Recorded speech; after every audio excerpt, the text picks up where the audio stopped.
Hello and welcome to Down To The Tyre. This is the first ever episode of this podcast, and I feel like to start with I need to give a bit of an intro who I am, what this podcast is going to be, so let's get started. I'm Gemma, I am 22 years old, I'm from the UK and I have been a motorsport fan my whole life really. I grew up watching it with my family. I'd say it was in about lockdown 2020 that, we were all very bored and stuck in our houses. And that was when I really decided to delve into motorsport and kind of really figure it all out and learn more about it. I watched it casually on the TV, but I never really actually understood kind of all the different rules and who all the different drivers were, how they'd got to the level they were at. And then that took me down the rabbit hole of Formula 2 and Formula 3, and more recently Formula E and IndyCar.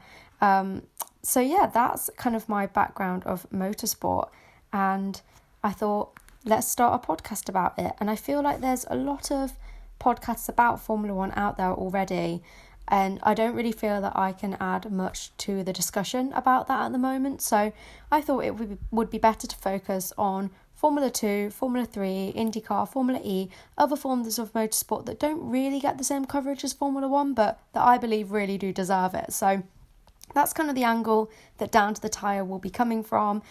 So if you're into any form of motorsport, you should find something here that you'll enjoy.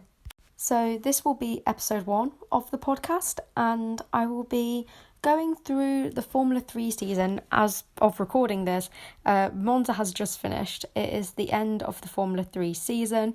The championships have been decided, and I'm basically just going to go through each driver, and I might just do the top 10 in the championship. Otherwise, this would be a very long podcast episode. But I'm just going to go through the top 10 drivers in the championship as of the end of the season and kind of review their seasons, see how well I think they did, and kind of predict what's going to be next for them.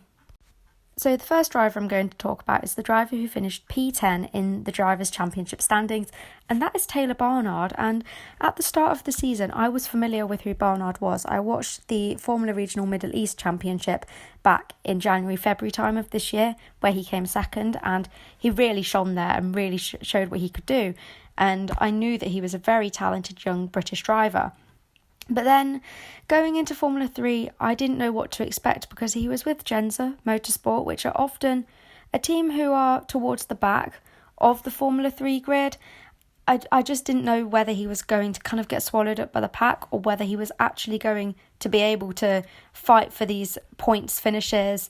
But he honestly proved that his talent is there, and it wasn't just a fluke in Formula Regional Middle East, because he has absolutely proven that he is talented enough to race at Formula 3 level regardless of what team he is with. Even with a team who is not a top team in Formula 3, he has proven that he can fight for not only podiums and points finishes but also a race win at Spa.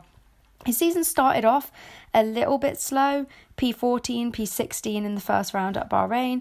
By the mid-season, Monaco, Spain, he was getting points finishes quite repeatedly, a lot of P8s and P9s. He did have a bit of a mid-season dip at Red Bull Ring and Silverstone especially being his home race. He must have been very disappointed to only get P30 in the sprint race and P21 in the feature race, but it was really towards the end of the season that he picked it up.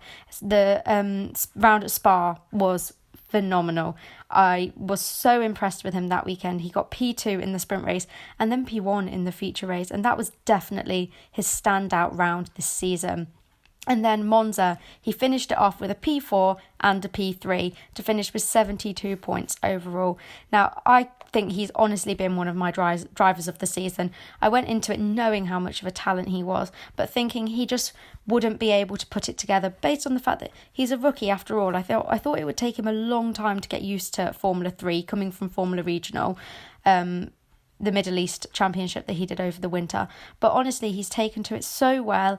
His consistency wasn't quite there. He did have a few rounds where he wasn't finishing in the points, but if he manages to put all that consistency together for his second season, I'm really hoping he does get a second season in Formula 3, hopefully with a top team. I'm sure they're all eyeing him up right now, obviously with him having finished the season on such a strong note. So I expect great things from him next year, but all I can say for Taylor Barnard is that I've been so impressed with him this year, and I can't wait to see where he goes next. Next we have Caio Collet, who finished the Formula 3 season this year in P9, and this was his third season in Formula 3 now, having raced in 2021 with MP Motorsport, same team for 2022, retained by MP, and then he switched to Van Amersfoort for 2023. So he no longer had the backing of the Alpine Academy. He was dropped at the start of this year, but he said that he's still linked with the Alpine team and he's still in contact with them, but no longer part of their academy. So going into the season, I didn't really know what to expect from Collet. Obviously, he's got that experience on his side. I knew that he was a talented driver, obviously, to still be in F3 at this level now and to have managed to put together a few solid seasons before this one. I thought it could go either way for him this year. Without that backing from Alpine, I wasn't sure if he'd lose a bit of confidence. And obviously switching teams, he's got to get used to the new team, having done his previous 2 seasons with MP. So I'm not sure how I feel about Collet. He started his season off so well with a P3 at Bahrain in the sprint race. And he did have a couple of other P3s throughout the season. Red Bull Ring, he got P3 in both races. I thought that was a real highlight from him. And then he obviously won the sprint race at Spa near the end of the season, and he finished this season with a P4 at Monza. So he had his moments where he really shone. I guess I was just expecting a little more from him with him being a 3-year driver now. He's in his 3rd year of the sport or at that level, and I thought he would really be fighting up there for the championship this year. He's shown promise previously, and I don't know, he didn't have a bad season, obviously finishing in P9, but I did hope for more from him. I really, really wanted him to be up there, fighting for those top positions and fighting for, P1, P2, P3 in the championship. And while P9 isn't a bad result for a driver in his 3rd year, I was hoping for a little bit more, but I don't know. With Caio Collet, I'm not sure where he's going to go next. In 2021, he came 9th in F3. 2022, he was 8th, and now 9th again. I don't know, it's not showing much improvement. Very consistent, but I'm not sure where he can go next, because I don't see doing a 4th year of F3 as a good move for him, especially without that Alpine backing now. So I don't know what the future holds for him. I don't think he will have done enough to step up to F2 either. But, it's not been a bad season from him, and I wish him all the best with whatever he does next. I'm sure he's got a bright future in motorsport ahead of him, but I don't know where the path will take him. But yeah, that's my thoughts on Caio Collet. Now we move on to Ollie Gotha, who came 8th in the championship. Now, going into this season, I think everyone knew who Ollie Gotha was if they'd watched Formula 3 the previous year, because he was drafted in to replace Hunter Yaney after he sustained a broken wrist at Campos, and he had some really strong performances. He ended the championship 19th last year with 15 points, and considering that he didn't contest all of the rounds, that was a really solid effort from him. And I think people really thought that would carry over into the 2023 season. People had really high hopes for him, and I think people maybe expected a bit too much of him. He was coming from Euroformula Open, and I don't know, it was a big jump for him to F3, and I think what he's done this season has been solid and has been what he needed to do, but I don't think it's met people's expectations, because people had such high hopes for him based on those few rounds that he did last year. And he has had a really strong season at times. He opened the season Bahrain with a P6 in the sprint race and a P2 podium in the feature race, and then it seemed to be in the middle of the season, he just was struggling to get into the points. He didn't get into the points at Monaco, Spain, or Red Bull Ring. And then he managed to come back with a P1 in the feature race at Silverstone. And I thought this was going to really be a turning point for his season. And at Hungary, it proved that he was turning things round. He got P5 and P4 in the sprint race and feature race respectively. But unfortunately, it started to unravel a bit after that. And he didn't manage to maintain the momentum because he had 2 DNFs at Spa. And then at Monza, he came P5 in the sprint race, but then he DNF'd again in the feature race. And that really stunted where he could have been in the championship. It stunted the amount of points that he was able to gain. And I think it's a real shame because I really do think that his Silverstone P1 in the feature race could have really been a turning point for him. And it was for the next round, Hungary. But after that, unfortunately, it just fell apart a little bit. But I do think Ollie Goethe is an incredibly talented driver. I do think, this was his rookie year.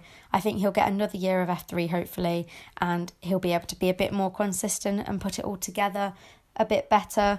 But this year, I don't think he's had a bad season, but I do think compared to what people were expecting from him based on the rounds that he did last season towards the end, it has not met the expectations, unfortunately. But I'm sure he'll learn a lot from this year and he'll be able to come back next year and really give the full package and be consistent throughout the year. And I think if he manages to do that, then he'll be well on the way to fighting for the championship. Next up, we have Gabriele Mini, who came P7 in the championship with High Tech. And I knew of Gabriele Mini before this season because of his FIA campaign where he came P2 in the standings. And I think he had great credentials coming into this season. He really had, the most experience that you can have going into it, having done FIA. I think it prepares you for Formula 3 incredibly.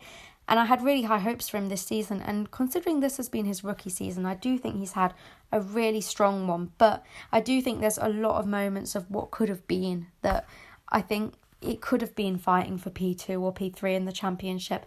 And unfortunately, it fell a little bit short. In terms of his highlights of the season, it's absolutely impossible not to speak about the Monaco feature race where he won from pole and got fastest lap. I mean, for me, that was one of the most memorable moments of the entire season. I really do just think back to that one when I'm thinking of the moments from the season that stand out the most. And I think that was just incredible. He absolutely dominated that race and it was great to see. And I think that was definitely his highlight of the entire year. His P1 in the sprint race at Hungary as well was a great moment, as well as P2 in the sprint race at Red Bull Ring and also P3 in the feature race at Albert Park. I think he has had some really strong moments. However, there's also been some that didn't quite go to plan. He had 2 retirements, one in the Red Bull Ring feature race and one in the Spa sprint race. And then he didn't manage to start the feature race in Spa. So that overall was a very poor weekend for him, much like Ollie Goethe, who we spoke about before.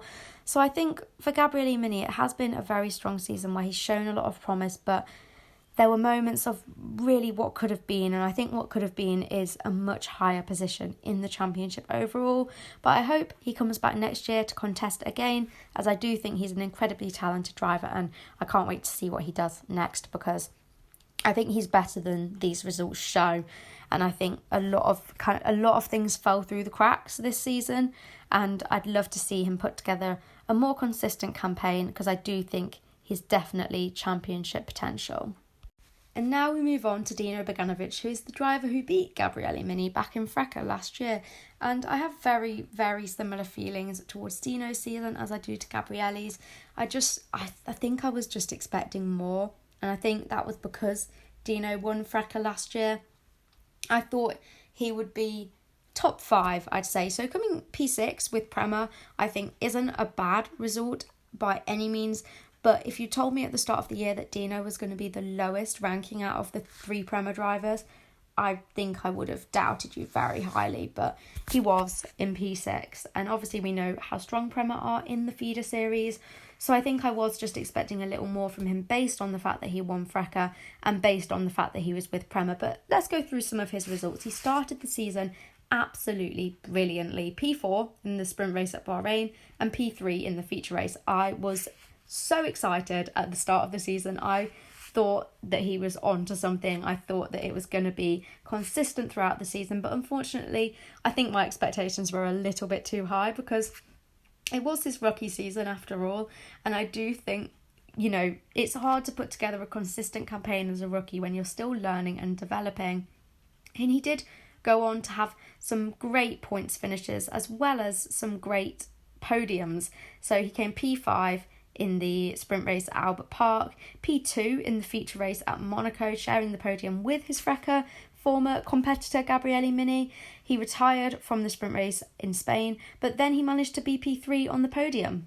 So I think that was very much a round where there was a poor result and an absolutely amazing result. It kind of showcased both halves there.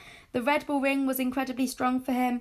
P8 in the sprint race, P5 in the feature race with fastest lap as well.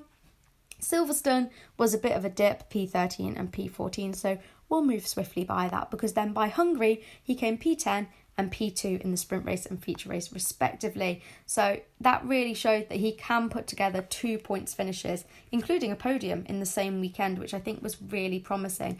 Unfortunately, Spa again was a very poor result for him. This is becoming a bit of a pattern here, because the past 3 drivers we've spoken about didn't score any points in Spa, but he came P22 and P16. And then in Monza, he finished the season off with a P9 in the feature race with a points finish. So I think overall with Dino, I do think he has had a solid season and he has shown a lot of potential. Did I expect him to be a little higher up?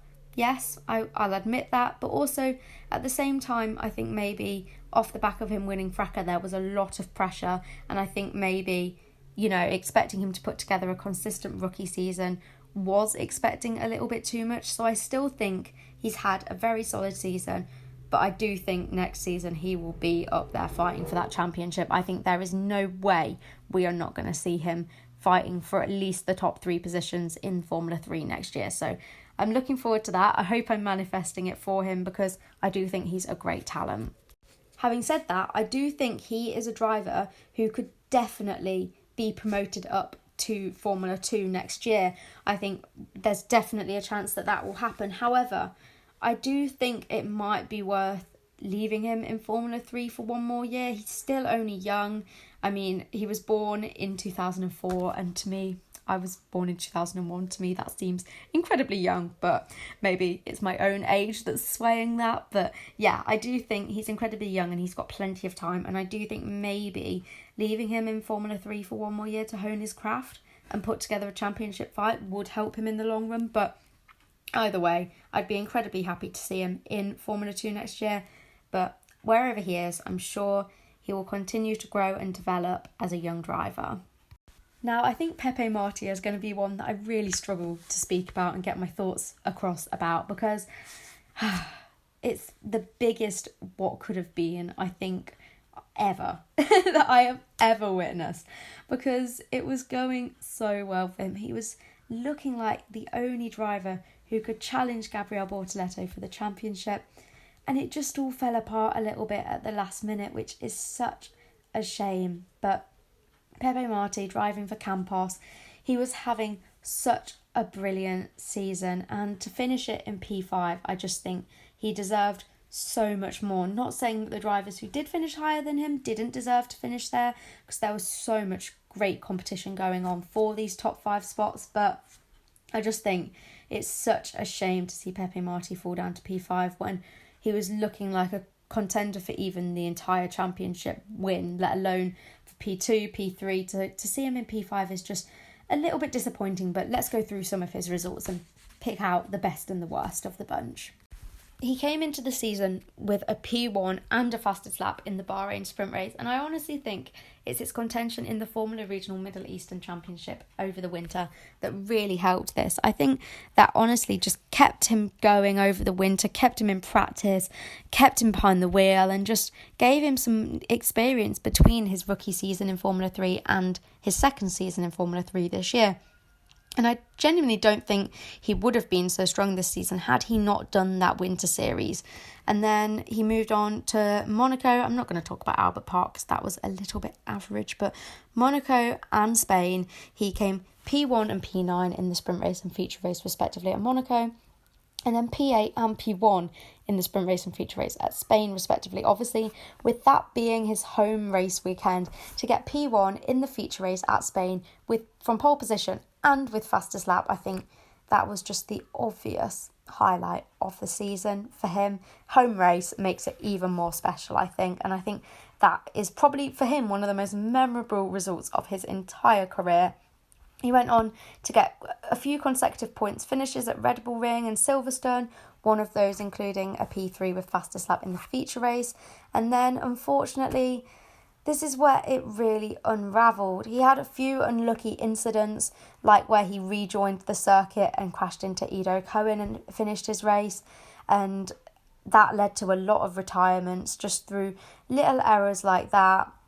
The feature race at Spa was a points finish, but apart from that, his final 4 races were all retirements: the Spa sprint race and the Monza sprint race and feature race. And I just think it's such a shame to see him finish the season on 2 retirements. He deserved so much more, but unfortunately, that's how it turned out. And Pepe Marti finished in P5. Now, do I think he'll do another year of Formula 3? Honestly, I do think he'll get the step up to Formula 2 next year, whether that's for Campos or for another team. But either way, I think the results do not show the season that Pepe Marti had. He was incredible. And while a few retirements at the end did kind of ruin his chances of getting P2 or P3 in the championship overall, I just think he's had a phenomenal season, such a step up from last year. And I do think he deserves to step up to F2 where he can really show what he can do. So I'm looking forward to him hopefully getting that opportunity. But yeah, they're my thoughts on Pepe Marti's Formula 3 season. Now let's move on to Franco Colapinto. Now, I'm not going to lie to you, I'm going to be honest. I had no idea Franco Colapinto was fighting for positions as high in the championship as he was. And I think I've come to take his consistency for granted, because he is undeniably one of the strongest talents in Formula 3 at the moment. He's got the backings of the Williams Academy. He came P4 in the standings overall. He's clearly very talented, but I think he was honestly just so consistent that he went under my radar a lot until the final round, where he was suddenly in contention for P2 in the standings overall, and that really took me by surprise. But looking back at his results, it's really no surprise at all. He started off the season with a really strong round, P2 in the sprint race at Bahrain and P10 in the feature race. Unfortunately, the next round at Albert Park was his weakest round. He got disqualified from the sprint race and then he retired from the feature race. But let's move on from that one, because from there, it was honestly the most consistent of anyone. So he came P4 and P6 in Monaco, P6 and P2 in Spain. He did get P13 in Red Bull Ring, and that was his only non-points finish of the season where he actually finished the race and didn't retire. So every race that he finished in the points except for one sprint race. That is just mind-blowing to me, and I had no idea that he was being that consistent. I think he was just always up there, and I just missed him because he was always there. I think I was just paying attention to the drivers who were more of a shock that they were there. And I honestly think I just completely forgot about him for the majority of the season.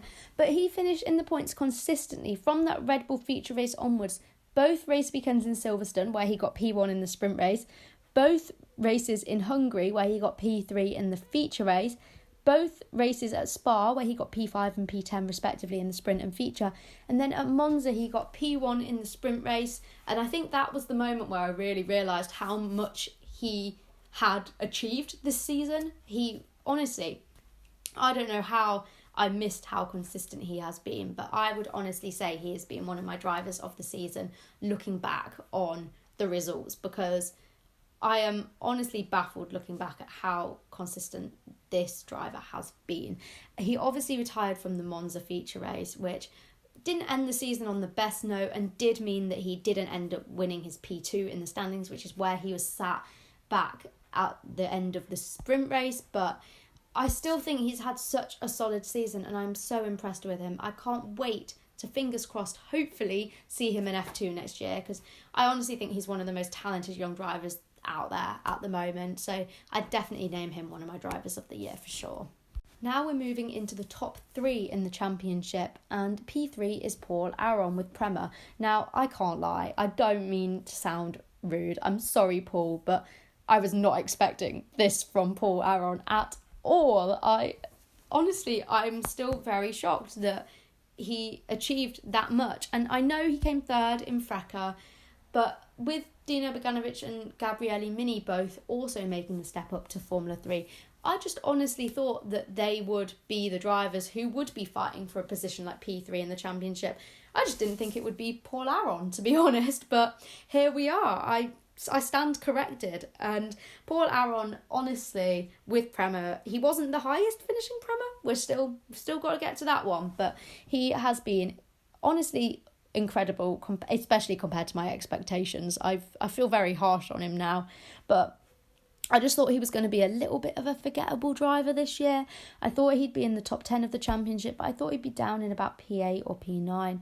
P3, he has outdone himself, and I can only send my apologies to him because I didn't think he was capable of these kind of results. His podiums have included P3 at Albert Park, P3 at Monaco, that was in the sprint race at Albert Park and the feature race at Monaco.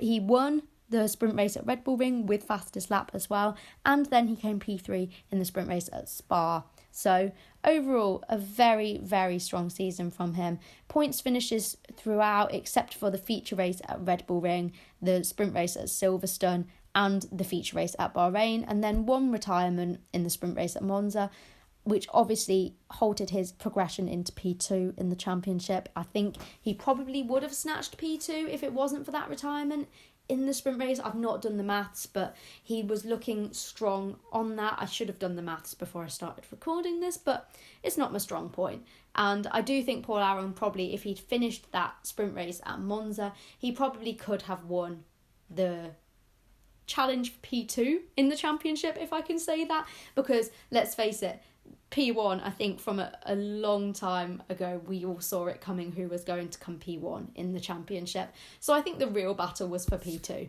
And I think Paul Aron could have won that one if it wasn't for that retirement in the sprint race at Monza. But having said that, he didn't retire from any other races this season. So I honestly think he did everything he could.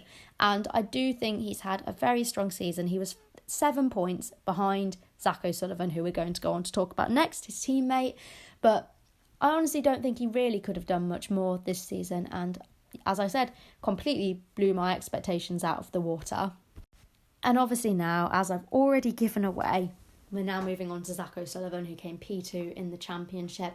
Now, I went into this season, I've watched Zach O'Sullivan for context for a long time. I watched him win his GP3 championship. I was down at the track at Donington because I live very close to Donington, being UK based, and I was so happy to see him progress to F3 last year. Obviously, he was with Carlin, so a championship fight was out the window for last year. Seeing him step up to Prema, I knew this was his year. I knew he could put something really great together, and he did.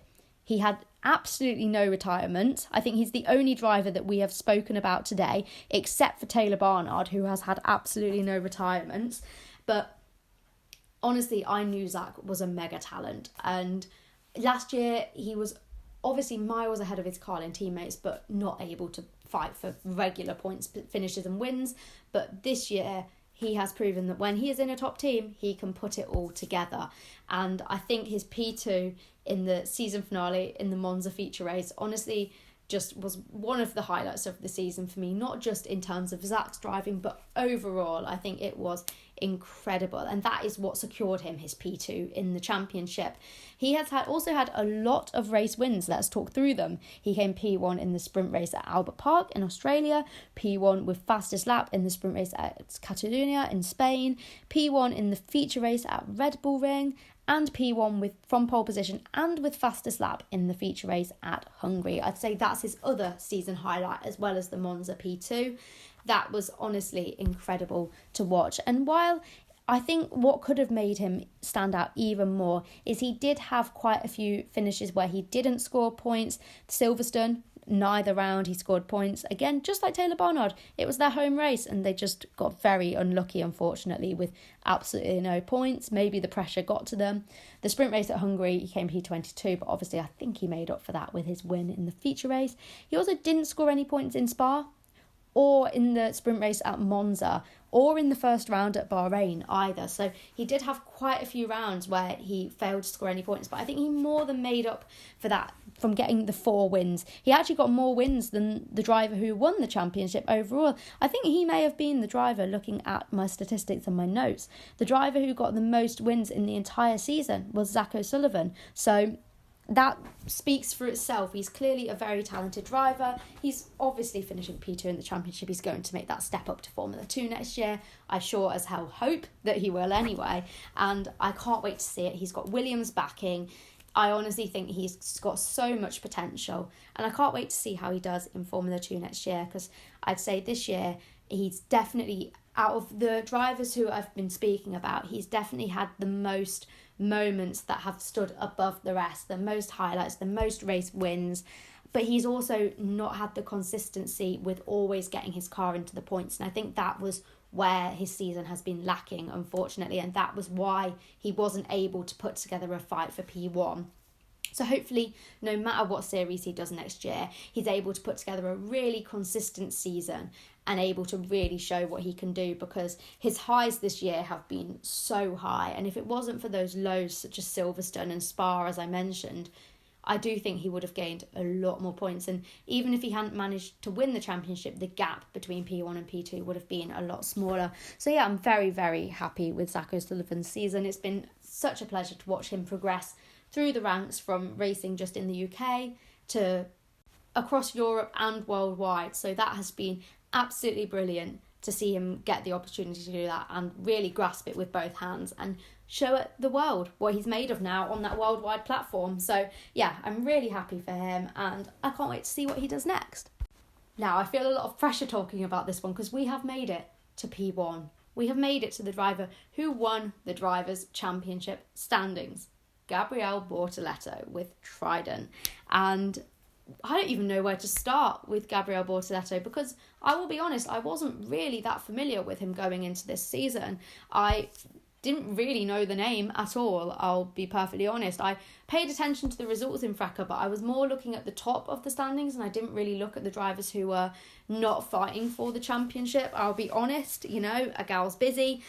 I didn't have time to watch every single round, but honestly, I wish I'd paid more attention now, and I have started to pay more attention to FIA following, you know, this season, because Gabriele Bortoleto, it feels like he kind of came from nowhere, doesn't it? It feels like, I don't know, he obviously didn't, because he was in FIA and he was a solid driver in FIA, but he wasn't a championship contender by any means, and suddenly he comes to FIA F3 and here he is, and I have been so impressed with him. He started the season off with a P1 in the feature race at Bahrain with fastest lap, and that was when I knew, okay, this is a driver I need to keep my eye on. He's going to do great stuff in this season. Little did I know that he was going to go on and win the whole thing. I don't think I would have predicted that far, but then he went on and won the feature race at Albert Park in Australia as well, from pole position. And that was when I really thought, this driver is going to be fighting for the championship. And he went on to finish in the points in both races at Monaco, both races in Spain, and then both races at the Red Bull Ring, where one of the results was a P2 in the feature race. Both races at Silverstone as well, with a P2 in the sprint race. Again, in Hungary, the same thing. Both races he finished in the points with a P2 in the sprint race with fastest lap this time. And then his consistency did flail a little bit at Spa, where he retired from the sprint race and came P11 in the feature race. That was definitely by far his weakest round of the season, but then he finished it off with a P2 in the sprint race at Monza and then a P5 with fastest lap in the feature race. He secured the championship in qualifying in Monza. He only needed both Pepe Marti and Paul Aron to not get pole in order for him to win it. So I think it was pretty much sealed. You know, we knew that Gabriele Bortoleto was going to walk away with it in the final lap. Even though he didn't get pole himself, it didn't matter. As long as Paul Aron and Pepe Marti didn't, he would win the championship. And I think, honestly, the fact that he was so in control, you know, he had it all wrapped up. Like, mathematically he didn't, but I think everyone knew that was the driver who was going to win it. So apart from one lapse in his consistency at Spa, where he didn't get points in either of the races, he didn't get points in his first sprint race in Bahrain.